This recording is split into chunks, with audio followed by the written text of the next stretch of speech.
যে যে ব্যক্তি আত্মহত্যা করে সে বিলিভ করে না ইসলামে। কেন? সেই মনে করে তার একটা সমস্যা আছে, আত্মহত্যা করলে সমস্যা থেকে সে পার পেয়ে যাবে। তাইলে তার বিলিফ কোথায়? এই যে আত্মহত্যার পরে যে আরেকটা জীবন আছে, ওই জীবনের যে আর শেষ নাই, এই যে জীবনে সে আছে এই জীবন তো এমনি শেষ হয়ে যাবে, কিন্তু সেই যে জীবনে যাচ্ছে বারজাখী জীবন, কবরের জীবনে, আখিরাতে, ওটা তো ইম্পসিবল, শেষ হবে না। কেমন কথা বলছেন?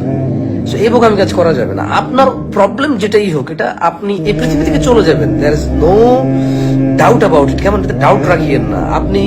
আপনাকে যদি একবারে স্বর্ণের পালঙ্কে রাখা হয়, আর পৃথিবীর মুক্ত বাতাস, সুন্দর বাতাস, আর পৃথিবীর সবচেয়ে সুস্থ সুস্বাস্থ্যকর খাদ্য আর এক্সারসাইজ, আর পৃথিবীর সবগুলা ডাক্তার, সবকিছু যদি এনে দেওয়া হয়, এই পৃথিবীতে আপনার বয়স যদি 100 বছর হয়, আর আপনার যদি কোনোদিন অসুখ না হয়, কোন রোগ অসুখ যদি না হয়, তাও আপনি মারা যাবেন, এতে কোনো সন্দেহ নাই। সবাই মরবে, আপনিও মরবেন।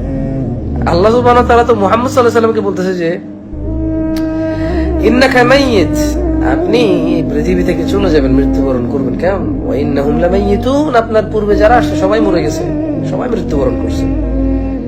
এটা হচ্ছে বাস্তব কথা। কেমন?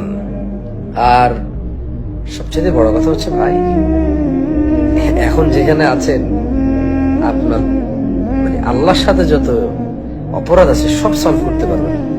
ইভেন মানুষের সাথে যে অপরাধ আছে, তার হাত পা চেপে ধরে, তাকে কোলাকুলি করে, তার গলায় ধরে, তার মাথায় চুমু খেয়ে, পুরুষ হলে আর কি, কেমন যে প্রবলেম আছে, ছোট হয়ে নত হয়ে ওর কাছে আত্মসমর্পণ করে ক্ষমা মানুষ থেকেও নেওয়া যায়, যদি আপনি চেনেন যাদের সাথে আপনার অন্যায়। কেমন ভাই, আপনি যে পৃথিবী ছেড়ে চলে যেতে চাচ্ছেন আত্মহত্যা করে, এরপরে তো আপনি, এটা শেষ না তো, আপনি কি মানে মরে গেছেন, শেষ মৃতিকা?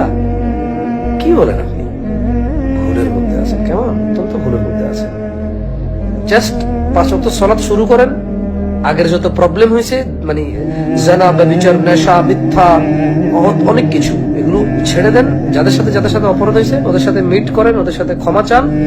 আর যদি ওই যে প্রেম প্রীতি ইস্যু হয়, তো এটা তো আল্লাহর সাথে অপরাধ। কেমন?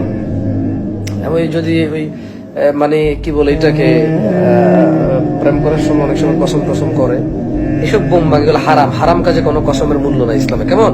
কেউ যদি বলে যে আল্লাহর নামে শপথ করে, যদি বলে যে তুই আল্লাহর নামে শপথ কর, আমার সাথে চুরি করতে যাবি, তো চুরি করাও হারাম, আর চুরি করতে যাওয়ার প্রতিশ্রুতি দেওয়া হারাম, আল্লাহর নামে শপথ করাও হারাম। ওই বিষয় কেমন?